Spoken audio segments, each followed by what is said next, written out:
The answer to Dubai's economic survival lay in its geography. This tiny emirate, less than twice the size of London, is in the remote Arabian Gulf. But Dubai had three untapped assets: sun, sand, and sea. Facing a future financial meltdown, Sheikh Mohammed made a crucial decision. He decided to turn Dubai into one of the world's most exclusive holiday destinations, a playground for the rich on the Arabian Gulf coast. But the Sheikh needed a luxurious centerpiece to launch his country into high-end tourism. He staked what some estimate as £1 billion on the tallest, most lavish hotel in the world, with a unique 7-star reputation, the Burj Al Arab. I think it was very important to put Dubai on the map of the world. There's no hotel like this hotel. It takes guts, and Sheikh Mohammed has a lot of guts. The Sheikh's courage is clear from his choice of architects. A radical young team from Britain, brave enough to take up the challenge, but very short in experience. They were led by Chief Architect Tom Wright. We had an average age of 32. Not a grey hair between us. And none of us had gone over about 15 stories. I was quite staggered by the scale and the immensity of the project. Tom Wright and his colleagues have a reputation for innovative engineering, but they're more used to designing schools and offices. But Dubai is a place where connections are crucial. Through a contact in the ruler's office, the team got its break. Sheikh Mohammed agreed to a meeting and was so impressed with their initial concepts, he awarded them the contract. Wright must turn his sketches into a design so remarkable the building becomes a world-renowned landmark. We had many sleepless nights worrying that the building we designed wouldn't turn out to be at all iconic. Wright knew he must push his design to the limits. A building only becomes an icon when its form is simple but unique. We decided that if you could draw a building simply with a few strokes of a pen, and it was instantly recognizable as not only the building but the place, Egypt in this case, you'd created something that was iconic. So if you consider these buildings in the world, there are probably no more than 10 maximum that have actually achieved this status. Australia, Sydney Opera House. As with all these buildings, it's usually just the first couple of lines that actually make you know exactly where the building is. Paris. And you have to put a flag on the top. Building an icon is a once-in-a-lifetime challenge few have pulled off. The team had to compete with the likes of Gustav Eiffel. All the brainstorming paid off when Wright finally had his eureka moment. We were sitting there having a beer, watching the modern sailing yacht come out of the Dubai Offshore Sailing Club. You think of excitement, you think of exhilaration, and we went, hey, this must be the one. The form we came up with is very simple, and within a few lines, I think you can see that it has all the elements of an iconic building. It's simple and instantly recognizable. The concept immediately caught the Sheikh's imagination. A sail billowing in the wind has deep meaning for the people of Dubai, a seafaring nation. To complete the nautical image, Wright wanted the structure to rise out of the water like a massive yacht. But this would require an island as a base, and there are none in the area. Wright was undeterred. He proposed they build an island specifically for the hotel, a first for Dubai. Constructing the hotel out at sea would significantly add to the risk and cost. Wright would have to persuade his colleagues this radical scheme could work. I remember I was pulling the sail out to sea, and the rest of the design team were pulling the sail back onto the shore, and this continued to go backwards and forwards before finally the client stepped in and said, no, it's going to be out at sea. Sheikh Mohammed was prepared to take the risk. the hotel would be built 270 meters off the coast. No one had ever built a tower this high on an artificial island. This 321-meter structure, weighing 250,000 tons, will need to stand firm against earthquakes and Gulf storms. Wright has won the first of many battles. The Burj will rise out of the sea. But time and again, his refusal to compromise would force his colleagues to push the boundaries of engineering to the limit.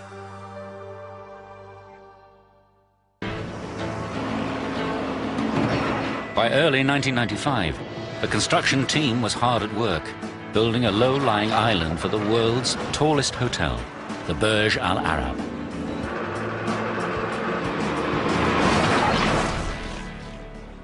But the young architects were about to get a taste of Dubai's extreme weather. April the 27th, a powerful storm known as a shamal swept across the Gulf, hitting the coast with a vengeance. A set of construction barges lay in its path, each laden with 10,000 tons of rock. The architects had planned for all weather conditions, but the storm's intensity still shocked Simon Crisp. We had 3 or 4 meter waves bashing onto the beach. To see the waves coming in like this was really quite a wake-up call for us. As one huge barge broke loose and slammed into the mainland, the team realized the damage this kind of storm could inflict on their island hotel. We had a really graphic example of how powerful the Gulf of Arabia can be when it's angry. The architects' decision to expose their structure to these forces could have serious consequences. The engineers would have to struggle to produce a low-lying island still capable of resisting nature's fury.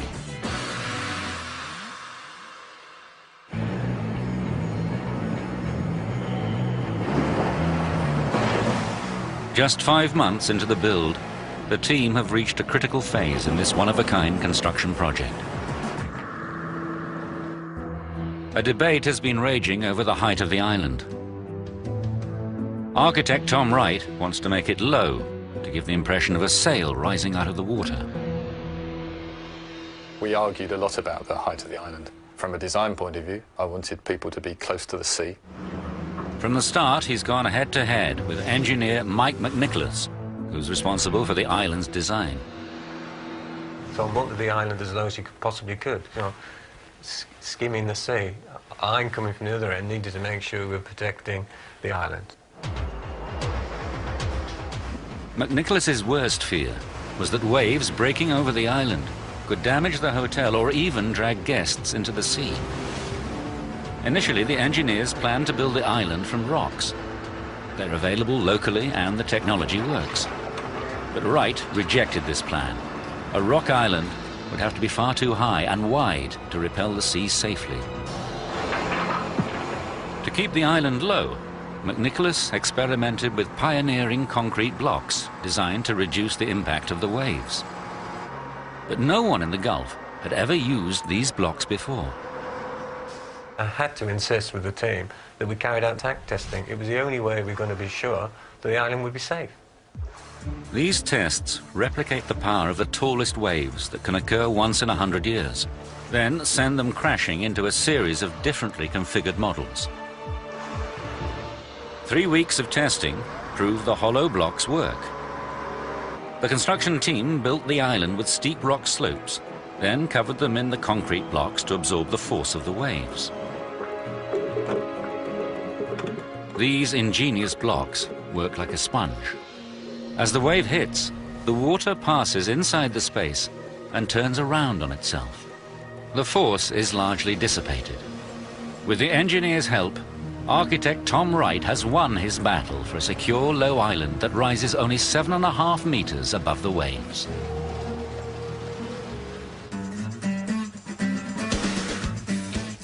November 1995.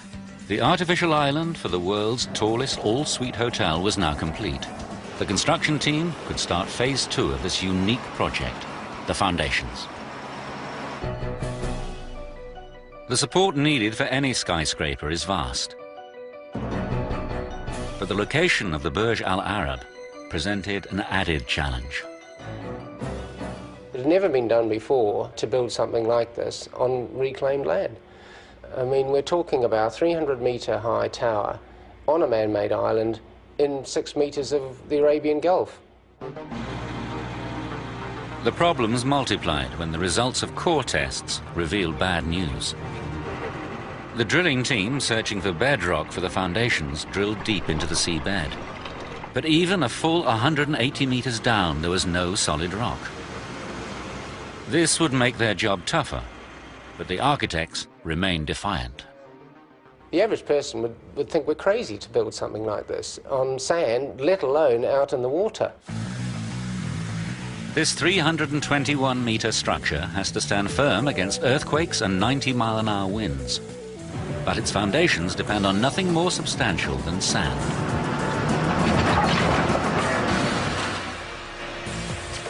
The architects had a plan. They'd support the Burj using steel-reinforced concrete foundation piles drilled deep into the sand. To stop the whole building from just sinking, they'd rely on an effect known as skin friction, the resistance that stops two rough surfaces slipping past each other. Skin friction is all about the contact between the sand and the surface of the pile. And the longer the pile, the further in the ground it is, the greater that effect. And I'm going to demonstrate it now by whacking it in. You'll see it starts to move quite quickly with the first few impacts. Now it's starting to stiffen up a bit, even though I'm not hitting it any harder or any softer, and the skin effect is starting to really kick in here. Once the friction between the post and the sand around it equals the load of the hammer, the post comes to a halt. But Crisp's scheme would only anchor the Burj if the sand is compacted enough to create resistance around the building's piles. The drillers pack sand samples into sealed containers and send them off to be analysed. If the results show the sand is too loose, then support on the piles anchoring the building could suddenly fail. In the southern end of the Arabian Gulf, this threat could be particularly serious. Dubai lies within range of a major fault line, so this soaring megastructure might be vulnerable to earthquakes. In June 1964, a 7.5 magnitude earthquake hit Niigata in northern Japan, an area also built on sandy silt. The tremors flipped over entire apartment buildings as the ground gave way beneath them. This wasn't normal earthquake collapse. The devastation was due to a phenomenon known as liquefaction. As grains of loose sand shake, they fill up any air pockets and compact, taking up less space. The ground stops behaving like solid earth and settles like a liquid. On shifting sand, any building could simply topple. When the results of the drilling tests returned, it was good news. Deep beneath the site, they found compacted and calcified sand. Liquefaction is not a threat. But the foundations must be long enough for the skin friction to hold them firm. We weren't going to take any chances, and we extended the piles by another 8 metres. Crisp specified foundations over 20% longer than originally planned. These 250 concrete piles have a combined length of over 6.5 miles, 35 times as long as the towering hotel they will support.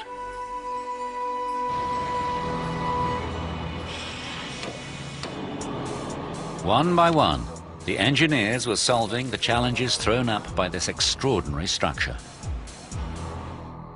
But in 1996, they braced themselves for a new set of obstacles as they began Phase 3, the construction of the hotel itself. This building had to stand up to the worst that the Gulf could throw at it. The hotel has slender concrete walls, not capable of withstanding the elements alone. To hold them firm against high winds and earthquakes, the architect devised a visually stunning solution. A gigantic steel structure outside the main building known as an exoskeleton. A series of vast diagonal trusses tie two huge steel bows to the concrete core at the back of the building. Wright's design makes the building unique. But his giant diagonal trusses would make life hell for Anthony McCarter, the engineer who had to make them work. Those trusses gave me 4 months of heartache, sleepless nights, worries, anxiety. They must be incredibly strong to tie the exoskeleton together, but aesthetics are just as vital. It was critical that these diagonals were very, very elegant and also very beautiful as they're so visible. This building had to amaze the world and make Dubai a must-stop destination. Wright was not about to compromise. I used to go to Tom with option after option. I remember one particular occasion where I had 7 options and he went, no, no, no, no good, no good, no good. Eventually, McCarter found a form that worked structurally and was graceful enough to fit Wright's vision. But this in turn caused nightmares for Malcolm Murphy, the chief contractor. It's okay for the architect to draw pretty pictures, but we have to build it. He found a factory just 10 miles from the construction site capable of welding the huge diagonals. Each one is longer than the Airbus A380 Super Jumbo and heavier than 20 double-decker buses. Welding complex forms like this in the factory isn't simple, but it's nothing compared with transporting them to the site. With each truss weighing in at 165 tons and reaching a staggering 85 meters in length, it was no easy task. And the challenges to do that were just unbelievable. No one has ever transported anything this size before in Dubai, but Murphy was not going to be beaten. He brings in one of the world's largest heavy-lift transporters, a beast with a total of 80 wheels. It makes the slow journey to the construction site at an average speed of 4 miles an hour. Police must close roads and remove traffic lights to allow this convoy through. When they finally reach the site, the contractors face their next hurdle, lifting these 165-ton beasts into position. The architects refused us point blank to position these things in 3 pieces, which we wanted to do originally. And he said, no, aesthetics, I'll not allow you to weld up there. He's forced to find a way of lifting the trusses in a single piece to a height of 200 meters, twice the height of the Statue of Liberty. We had to go away and think of an idea how to actually lift these monsters up. We had 3 big monster cranes in there, and even they weren't big enough to lift the diagonal trusses.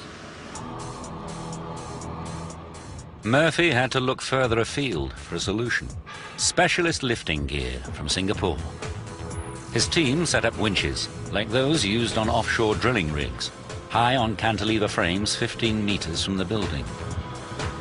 Cables with a braking strength of 225 tons are attached to the ends of the truss. I can assure you we were very, very nervous that morning when we lifted the first one. 30 or 40 guys had sleepless nights that week, getting ready for that first lift. The 2 massive winches take up the strain, then painstakingly raise the diagonal truss little by little up the side of the building. It's all going to plan. Murphy and his team have solved the lifting dilemma, but these trusses have a sting in the tail. They need to fit into place with pinpoint accuracy. But Dubai's climate means temperatures can vary by as much as 14 degrees in a single day. And this will make the trusses expand and contract dramatically. The problem's known as thermal expansion. The steelman's nightmare in the desert, working 50 degrees C. Steel expands in the heat and contracts when cold. Okay, chaps, light up. We're actually going to heat the steel up now, which is going to give you an idea of what temperatures we're working in the desert. Heat makes the steel molecules move faster and further. and this 15-metre tube actually grows in length. The difference is visible. What did I tell you? Steel does expand with the heat. The diagonal trusses on the Burj Al Arab could expand and contract by a full 5 centimetres over a 24-hour period. They were never going to fit their precise point in the framework without an ingenious solution. The engineers thought about it, the structural fabricators, the steel fabricators, the architects, everybody thought about it. And it was actually one of the architects came up with this great solution. On the frame of the structure, the fixing bracket contains a vast washer with its hole offset from the centre. This swivels until it lines up with the hole in the diagonal truss. Then, the cast steel pin, 30 centimetres in diameter, is inserted through both holes, locking them together. This clever device buys the team the crucial 5 centimetres of play they require for the installation, and the truss is now fixed securely in place. When we got that pin in, we had those champagne corks flying. It was just unbelievable. But there's precious little time for celebration. The first guests are due before the millennium. This leaves the team less than 36 months to completion. It's a race against time. Sheikh Mohammed's vision for the Burj Al Arab meant that it was needed yesterday.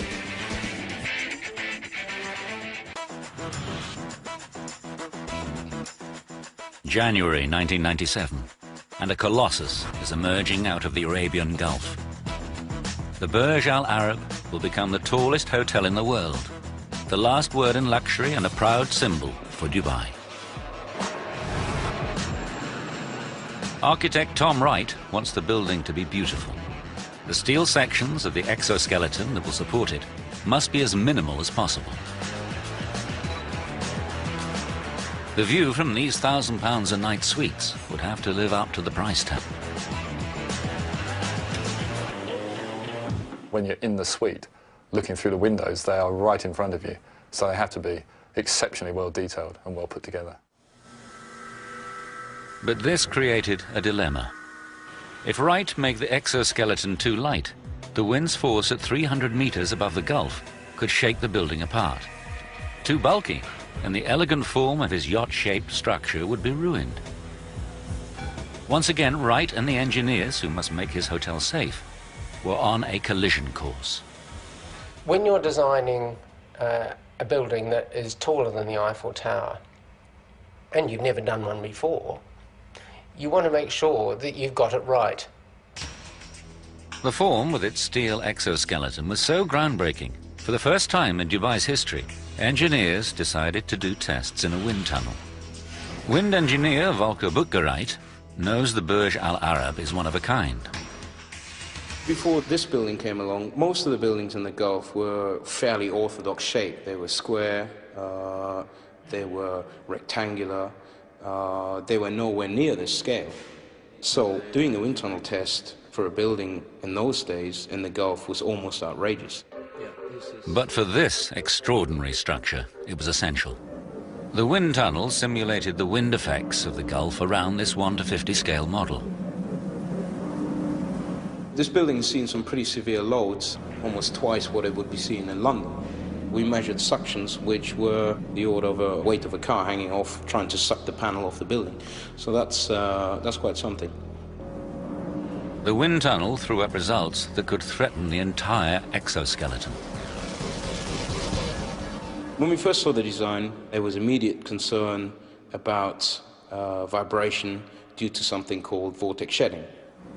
Vortex shedding is an engineer's nightmare.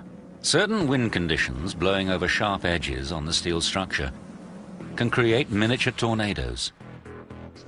These set up dangerous vibrations that can shake a building to destruction. Which is exactly what happened to these massive cooling towers in Ferrybridge, Northern England, in 1965. The engineers needed to find a way to protect the Burj Al Arab. The simplest solution is to change the aerodynamic shape, but that upsets the architect. The architectural idea of the exoskeleton structure is, when you look at it, the very essence of the building. If you take it off, it's just another building. If you put the exoskeleton structure on, you know, you have an icon. The architect forced the engineers to think again. This is classic Baltic shedding. We realized we had to come up with something clever that was not visible, but somehow reduced the motion. They turned to an ingenious hanging weight called a tuned mass damper. These are installed at vulnerable points in the exoskeleton. When the wind blows and vortex shedding starts to create dangerous vibrations, the 5-ton weight will swing instead of the structure and damp down the vibrations to well within safety limits. 11 of these systems are fitted from the top of the 60-meter mast all the way down through each of the steel bow structures. These dampers safely cancel out the threat.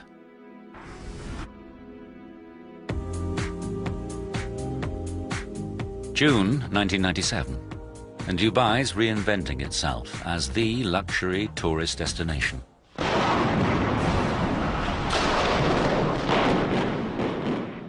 This old hotel has to bite the dust as the Burj Al Arab, the symbol of the new Dubai, approaches its final form. Just 30 months before the deadline, the crew begins constructing the toughest engineering challenge. Sheikh Mohammed wants the building to impress, so the design calls for a restaurant that looks as if it's suspended in the sky.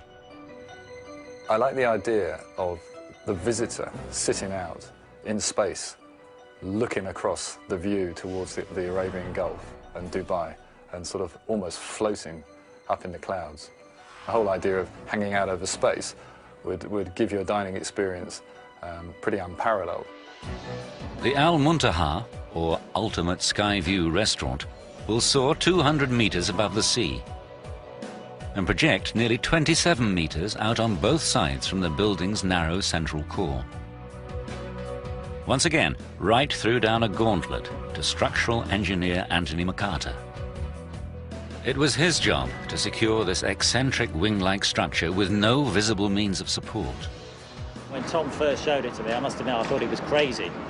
This room is actually the size of most buildings, and Tom decided that he wanted to take it and stick it outside of the centre of gravity of the supporting structure. So there it was, dangling in the breeze with only the structural engineer to hold it up.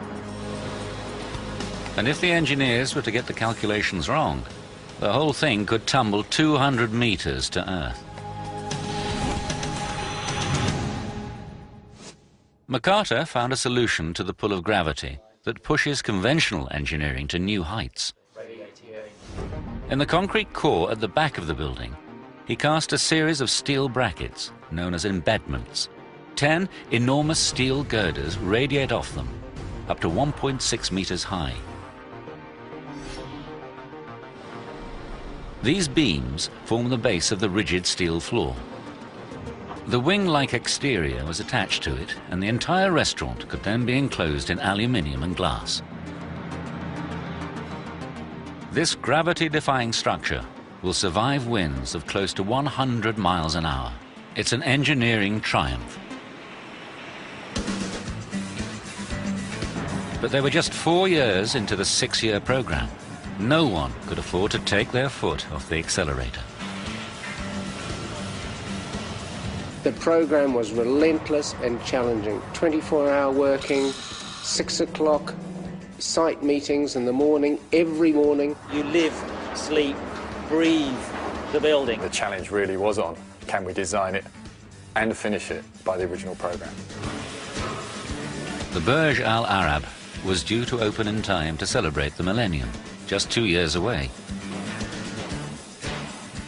The world's media was watching to see if the hotel would be the masterpiece the Sheikh promises, and if the team could complete it on schedule. The only way to deliver on time was to start the interior decoration long before the exterior was finished. In a temperate climate, this wouldn't be an issue, but humidity in Dubai reaches 100%, and temperatures can soar to a scorching 49 degrees. These conditions simply don't allow the team to fit delicate finishes like gold leaf, silk and carved wood. If we'd started to put materials that were susceptible to moisture at that time, they would have just fallen apart. To make the deadline, the contractors needed to air condition this giant building site and bring the temperature down dramatically.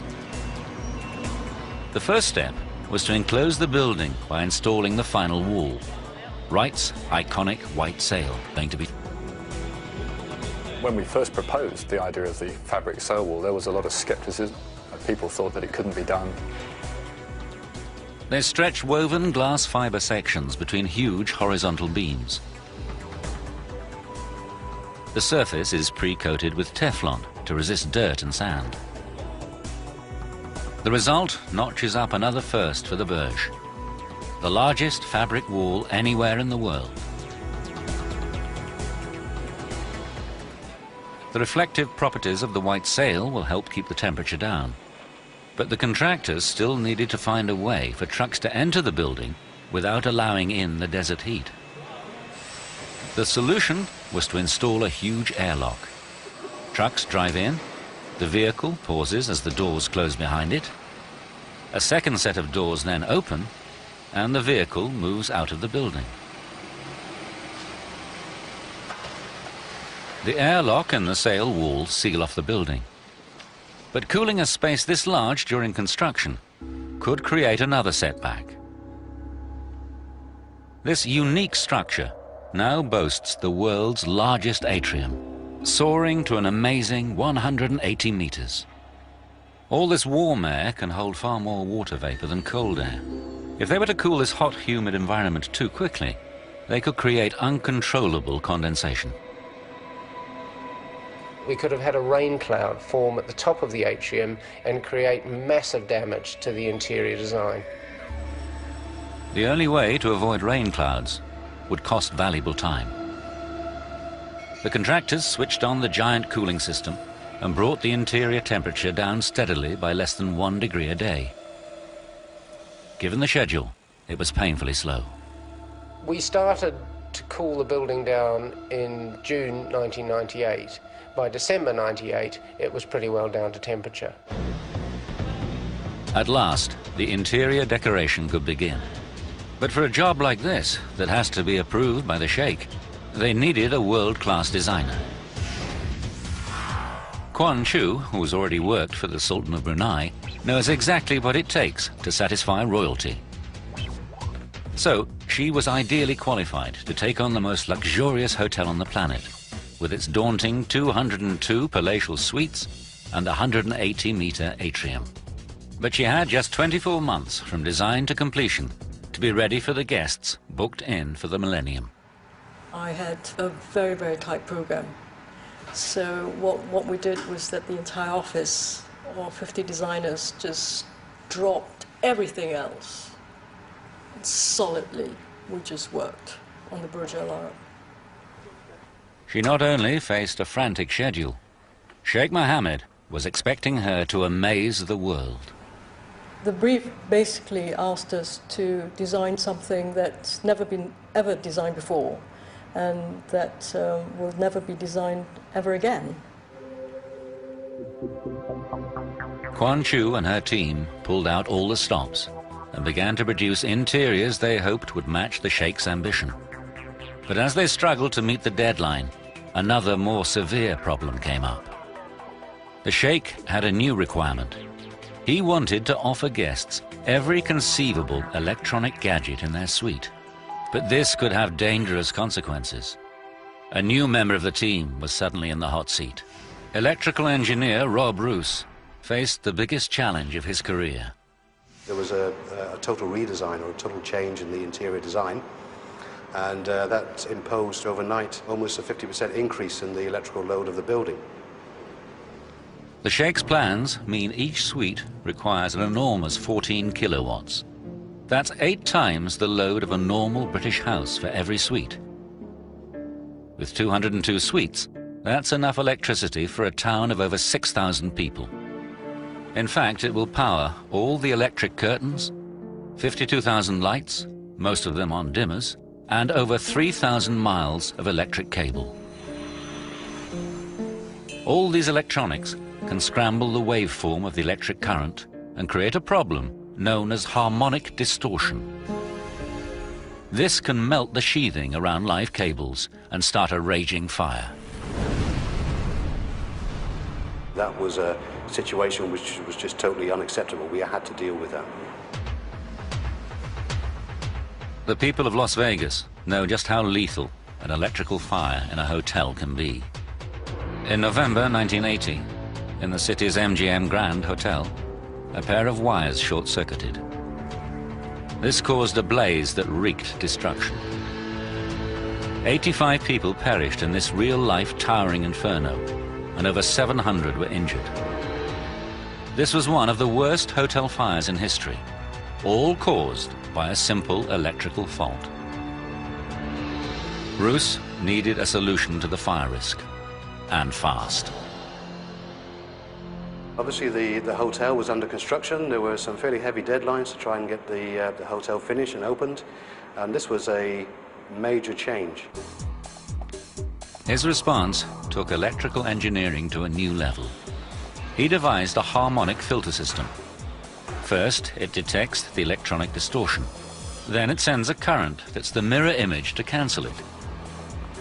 It's called antiphase and works like noise-cancelling headphones.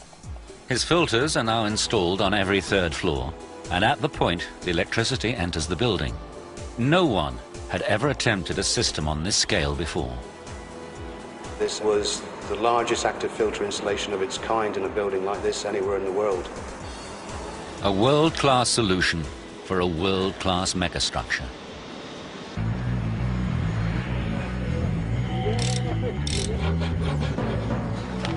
The team constructing the Burj Al Arab can claim a string of groundbreaking achievements.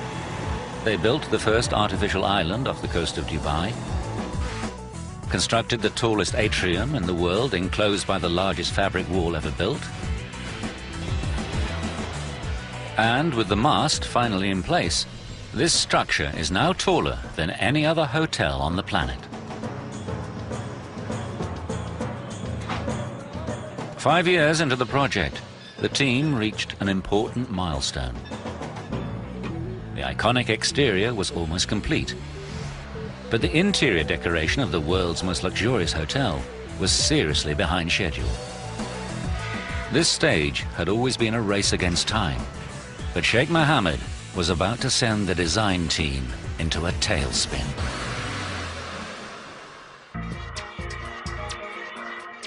Dubai. By April 1999, the world's tallest and most opulent hotel was approaching completion. Everyone was rushing to finish the hotel, ready for the Millennium deadline. Interior designer Quan Chu was still operating in overdrive. Christmas was cancelled, Easter was cancelled, bank holidays were cancelled. We basically made 50, 60-hour weeks. Her brief from the Sheikh is to shock, to innovate, to amaze the guests with a modern Arab palace. And she delivers in spades, with 24,000 square meters of marble from Italy and Brazil, the equivalent of 3 football pitches. 8,000 square meters of 22-carat gold leaf give the desired impression of luxury. And she finishes the look with crystal chandeliers, woven silver and velvet. But for the world's largest atrium, Quan Chu made a radical decision. She went minimalist. She let the complex architecture speak for itself by painting it all white. The interior decoration was almost back on schedule, and Quan Chu was feeling optimistic.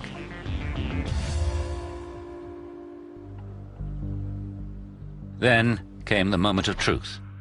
Sheikh Mohammed arrived to examine her work and pass judgment. The man behind the whole project was delighted with the ornate styling of the luxury suites. But that's where the good news ends. I was summoned and said, when are you finishing off this atrium? I said, well, it's nearly done. Unfortunately, the feedback was, no, where's the color? The Sheikh rejected the white styling of the atrium. It was just too plain. Not exciting enough, not bright enough, not colorful enough, not rich enough. Quan Chu had to completely redesign and decorate the tallest atrium in the world in just 6 months. I was basically living and sleeping in the Burj Al Arab, rushing from area to area. With one last chance to get it right, she set out to dazzle. She designs a light show to animate the world's tallest fabric wall. Fountains create aquagymnastics in the lobby. Vast fish tanks welcome visitors as they ride the escalators. And crucially, she transforms the view up the atrium into a rainbow palette of vibrant colors. Everyone was on tenterhooks, hoping it would satisfy Sheikh Mohammed. The adrenaline was pumping, you know, sleepless nights basically before opening. The Sheikh's response was a definitive yes. He was delighted and signed off on the project. Sheikh Mohammed believes it became almost a 6 to 7 star hotel. And the achievement of his dream, the realization of his dream. The doors opened to the first ultra-rich guests in December 1999, a full month before the millennium. And Sheikh Mohammed came to watch the final sunset of the century from his magnificent new hotel.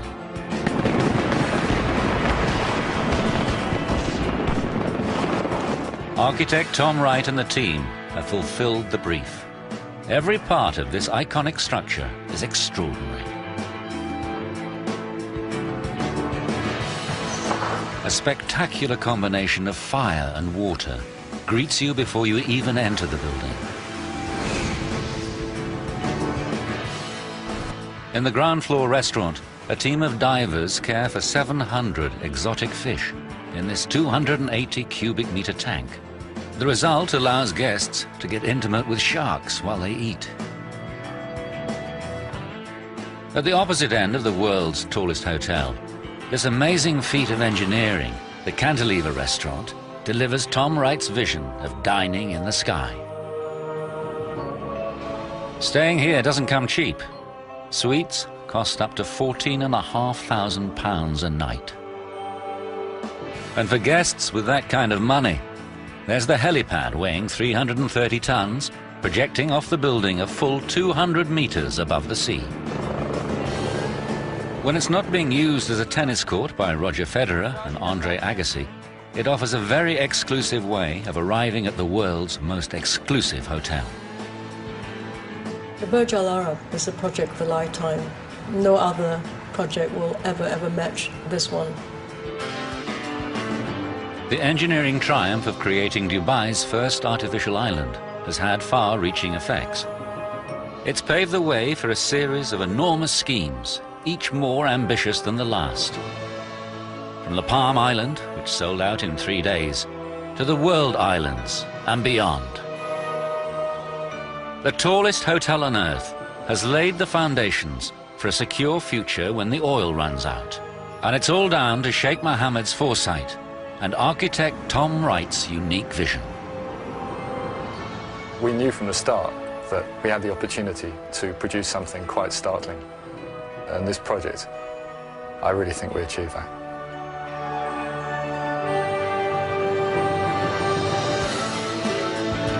An incredible new series next year on 5, exploring the concept of genius, asking if it's genetic or acquired or even an accident. My Brilliant Brain begins with a 7-year-old concert pianist.